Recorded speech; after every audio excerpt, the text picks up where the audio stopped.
सभी को पिछले काफ़ी दिनों से परशुरामपुरा ग्राम के अंदर जो खेल स्टेडियम है उसको तोड़ने, रोड को तोड़ने और ये पीएचईडी के ट्यूबवेल को हटाने, इनसे संबंधित कोई प्रकरण चल रहे थे। और कल जो है कलेक्टर साहब के यहाँ वहाँ से ऑर्डर आए हैं, उनके संबंध में काफ़ी आप लोगों की और काफ़ी लोगों की जो है फ़ोन आ रहे थे कि क्या मैटर था, क्या फ़ैसला आया है, क्या इसका इंटरप्रिटेशन है। तो उसके लिए हमने आपसे निवेदन किया कि इसमें एक साथ ही सबको बताया जाए। तो परशुरामपुरा जो स्टेडियम है उसके पास से जो नदी गुजरती है और नदी के तट के ऊपर और स्टेडियम राजस्थान सरकार द्वारा बनाया हुआ है और नदी के बीच में से रोड जो है नवलगढ़ से उदयपुर वाटी जाने वाली है और उसके अंदर ही जो है नदी के पार्ट में ही और पीएचईडी के कुएं ट्यूबवेल्स बने हुए हैं जिनसे परशुरामपुरा गांव जो है उसमें पानी की टंकी में पानी जाता है और उसमें पानी सब लोग पीते हैं। तो इन तीनों चीज़ों के लिए 3 प्रकरण तहसीलदार नवलगढ़ के यहाँ 91 धारा 91 भू राजस्व अधिनियम के तहत ये दर्ज हो रखे थे और 91 RLR एक्ट के अंदर ये दर्ज प्रकरण में दिनांक 24/2/2025 को और तहसीलदार द्वारा 3 प्रकरणों में पीएचईडी को और पीडब्ल्यूडी को और खेल परिषद को, क्रीड़ा परिषद को अतिक्रमी मानते हुए और इनको बेदखल करने के आदेश किए थे कि इनको ये अतिक्रमी घोषित किए जाते हैं और इनको हटाए जाने हैं। तो ये जो 91 के आदेश थे उनकी पालना किए जाने के लिए और बेदखल किए जाने के लिए इन्होंने 15/4 को नोटिस निकाला था और 27/4 इसमें तय की थी डेट कि 27/4 को बेदखल किया जाएगा, मौके पर जो है कार्रवाई की जाएगी और उसको हटाया जाएगा। इस बीच में ऑर्डर तहसीलदार दिनांक 24/2/2025 के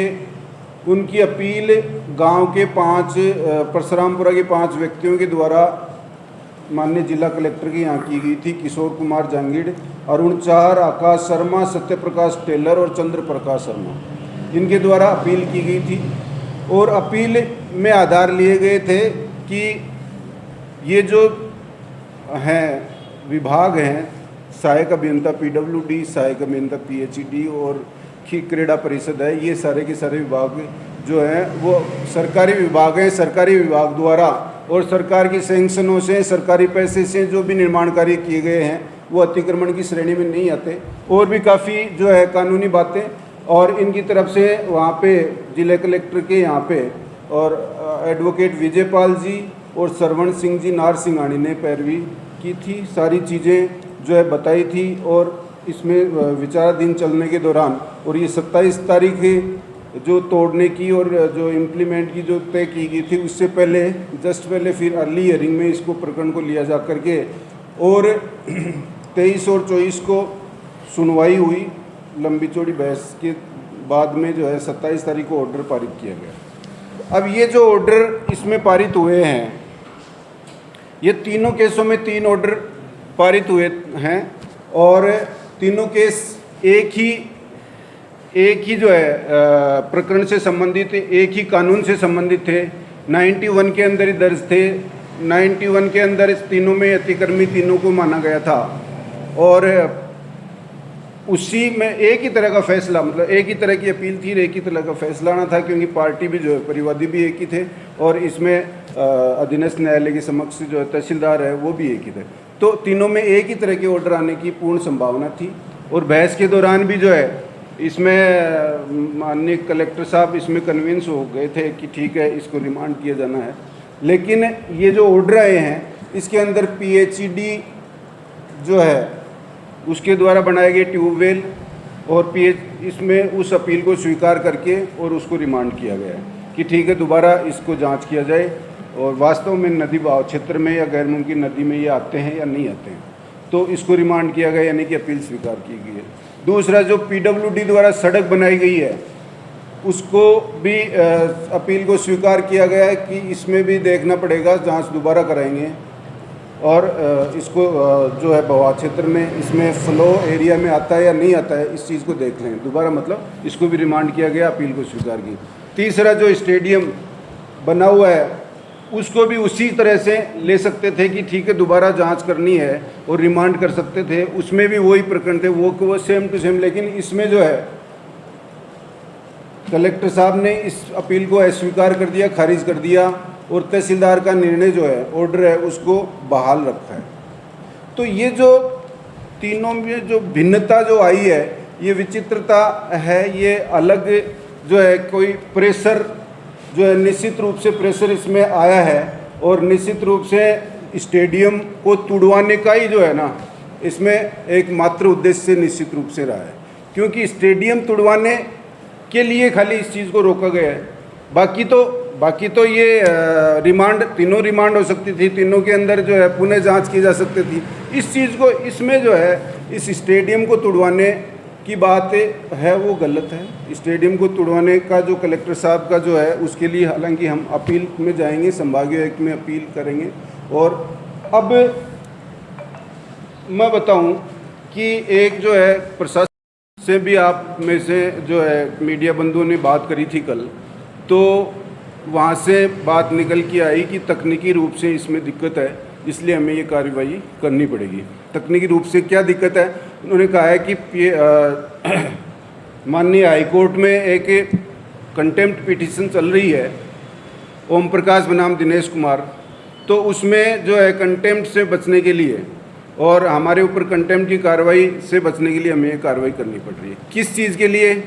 तीन चीज़ों के तीनों उन्होंने स्पष्ट रूप से बताया है कि जो पीएचईडी के ट्यूबवेल बने हैं उसके लिए, और पीडब्ल्यूडी की सड़क बनी हुई है उसके लिए, और स्टेडियम बना हुआ है उसके लिए। स्टेडियम की 4 दीवारी और मेन बिल्डिंग का भी कुछ पार्ट बताया।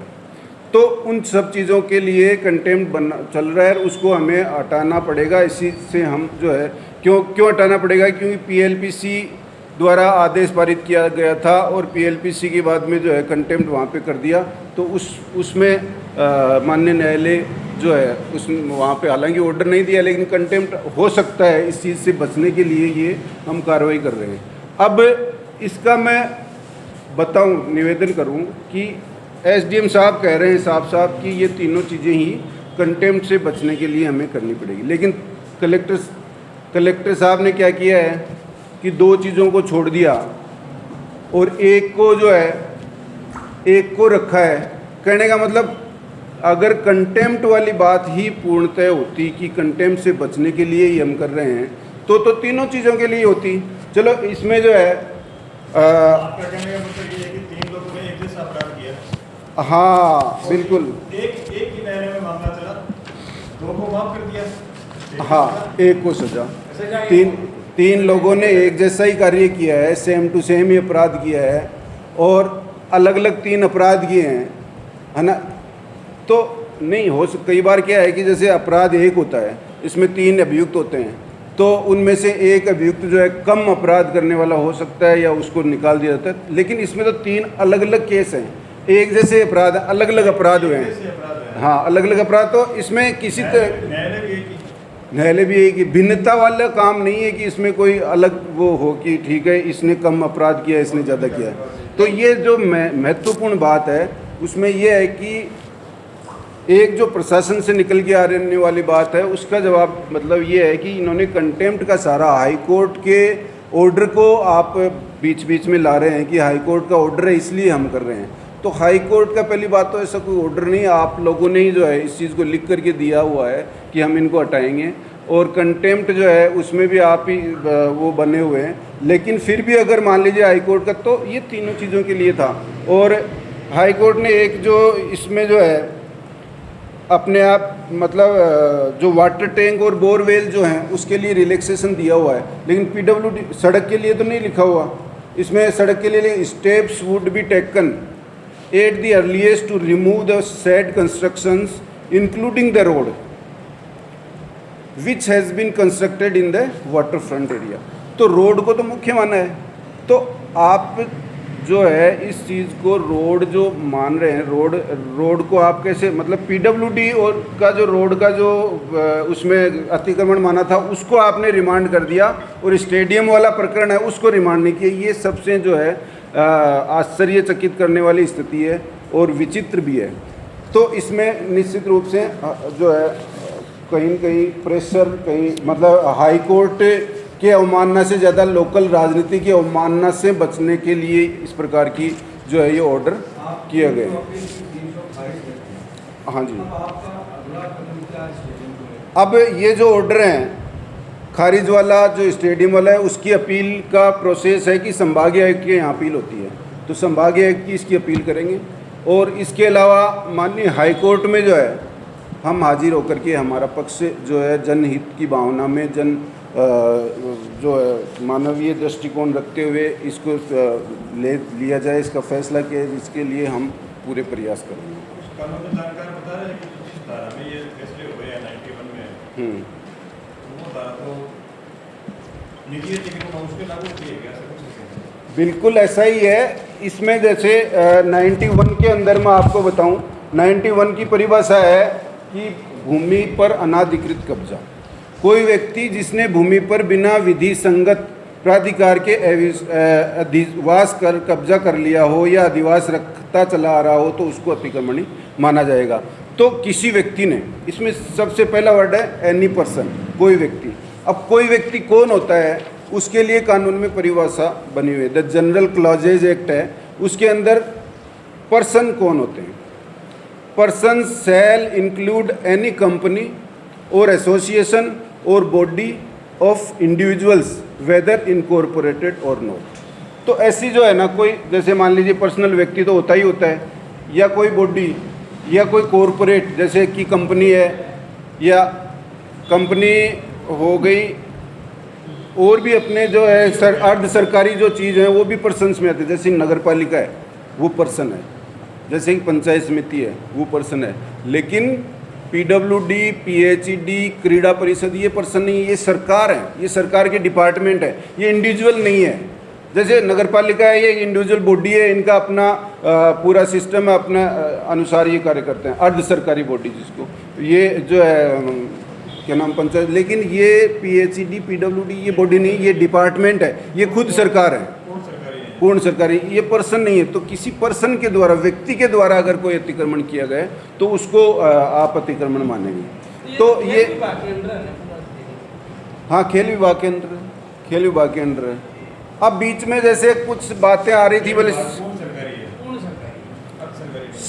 बोले CSR फंड से जो है ना पैसा लगा है, CSR फंड से पैसा लगा है तो भी वो सरकार के लिए ही लगा है, स्टेडियम के लिए ही लगा है। और CSR फंड जो है वो भी, CSR फंड क्या होता है, कॉरपोरेट सोशल रिस्पॉन्सिबिलिटी, यानी कि जो सरकार है इन्होंने कंपनी को कह रखा है, मतलब एक एक्ट बना हुआ है, एक इनके ऊपर जो है इम्पोज किया हुआ है कि आप जितना भी जनता से पैसा कमाते हैं उसमें से आप इतना जो % है वो सोशल रिस्पॉन्सिबिलिटी के लिए आप खर्च करना ही पड़ेगा, उसके लिए ये खर्च करते हैं। तो वो भी जनता का ही पैसा है, वो भी सरकारी ऑर्डर है, तो उसके तहत ये पैसा खर्च होता है। तो ये मद होते हैं, वो तो पैसे जैसे मान लीजिए MLA कोटा हो गया, MP कोटा हो गया, वैसे CSR कोटा है, लेकिन वो जाना जो है वो सोशल या जो जनहित के कार्य हैं या जो सरकारी कार्य जो जिनको सरकार ट्रस्टी हो सकती है उसके लिए ये किए जाते हैं। तो इसको भी अदरवाइज मतलब कि पर्सनली कुछ नहीं किया हुआ है, ये भी स्टेडियम के लिए किया हुआ है। तो ये मेरा इसमें थोड़ा सा जानकारी देने का था कि अलग अलग जो है लोगों को नहीं बताया, इसलिए सामने सभी के सामने इस चीज़ को, बाकी आप जो भी हम सब व्यक्ति उपस्थित हैं सभी से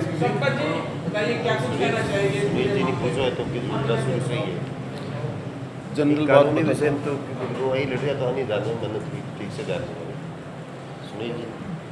इसमें जैसे अभी चर्चा हुई थी कलेक्टर साहब ने जो 3 ऑर्डर किए, कोई भी कोर्ट हो, किसी भी प्रकार के जो तथ्य होते हैं अगर वो सेम उसकी ग्रेविटी होती है, एक ही प्रकार के तथ्य होते हैं तो उन पर प्रिंसिपल भी एक ही अप्लाई करना चाहिए। यहाँ पे प्रिंसिपल अलग अप्लाई कर दिया स्टेडियम के लिए और रोड के लिए, और उसके लिए प्रिंसिपल अलग अप्लाई कर दिया, तो ऐसा नहीं होता है। ये कानून के बेसिक प्रिंसिपल्स है कि जो भी कोई तथ्य अगर एक ही प्रकार के तथ्य हो तो उस पर सेम प्रिंसिपल अप्लाई होना चाहिए। दूसरी बात आती है रोड की, स्टेडियम की, और की जो कंस्ट्रक्शन है, ये हाई कोर्ट ने ये कहा कि इसकी रिपोर्ट मांगी थी डिपार्टमेंट से कि आप इनकी रिपोर्ट लाइए। जब भी ये 2023 में जब ये प्रकरण आया तो यहाँ पे जो लोकल बॉडी ने, जो लोकल एडमिनिस्ट्रेशन है, उन्होंने क्या किया, रिपोर्ट देने की बजाय इसको स्वतः ही इलीगल मान के और तोड़ने की कार्रवाई की नोटिस जारी कर दी। ये सबसे पहले तो ये तो साबित करे ना कि इलीगल है या नहीं है, इसकी तो एक रिपोर्ट पेश करते ही है। अगर ये इलीगल था तो फिर बनाया क्यों, और लीगल है तो फिर ये as it is report high court में पेश करते कि साहब इलीगल नहीं, कि हमने पूरी तरीके से इसको जांच परख के इसको बनाया। तो इस तरीके से केवल और केवल हाई कोर्ट की डांट फटकार से बचने के लिए इन्होंने इतना बड़ा जो है ये यहाँ लोकल में जो है अपने आप में स्वतः ही ऑर्डर ले लिया कि इसको तोड़ा जाएगा। हाई कोर्ट ने इनसे केवल रिपोर्ट मांगी थी और उसी कंटेम्प्ट से और उसी प्रोसीजर से बचने के लिए उन्होंने ये लिया। तो ये आगे क्या कुछ रहेगा आपका? आगे तो ऐसा है कि भी कानूनी प्रक्रिया है। लोकल स्तर पे तो जो आमजन के आंदोलन चल रहे हैं वो तो अपने एक अलग चीज़ है, और हमारा काम इसमें लोकल लीगल जो भी एडवाइस है और जो बेटर है वो हम करेंगे।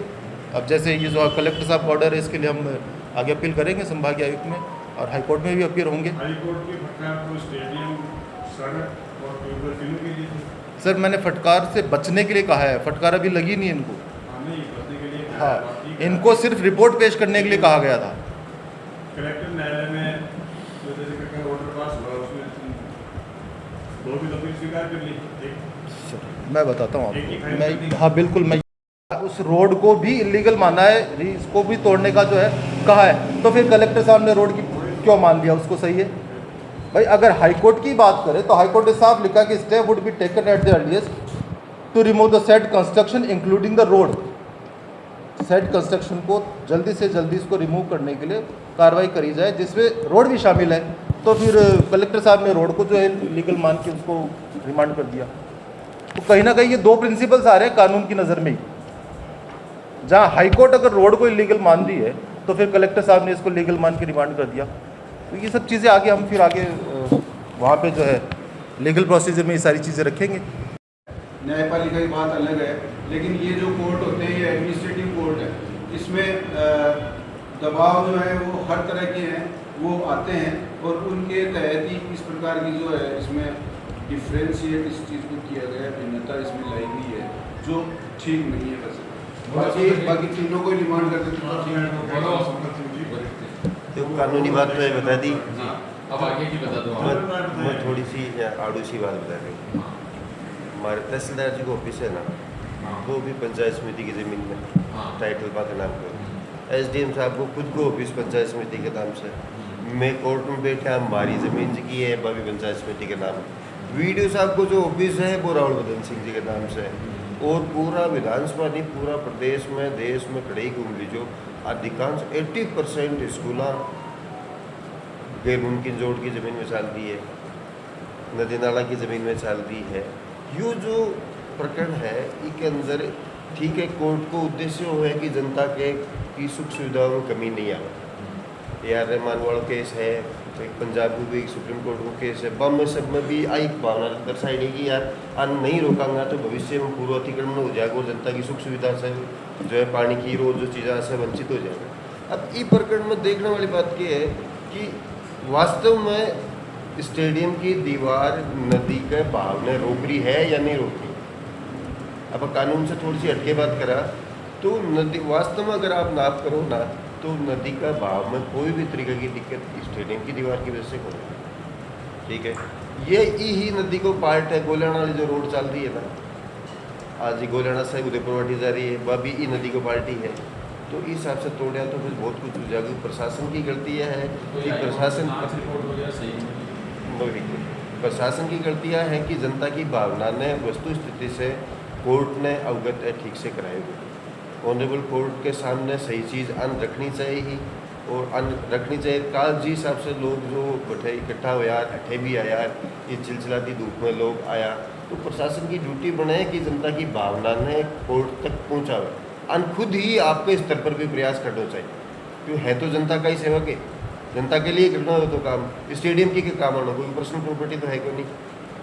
आपकी व्यक्तिगत खुंदक कोई से कोई हो सके है भी ना आपको व्यक्तिगत स्तर पर सड़, लेकिन स्टेडियम तो पब्लिक के काम आना है।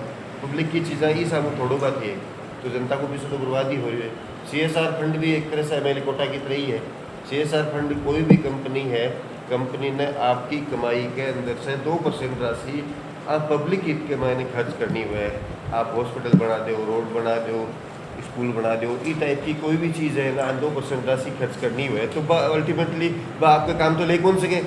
वह तो काम तो वन पब्लिक के हित में लेनी है, तो पब्लिक के हित के मायने 6-7 फंड से दीवार बन गई तो क्या दिक्कत होगी? लागे तो पब्लिक कोई भी है वो, तो ए तोड़ने से फायदो किन मिल सी?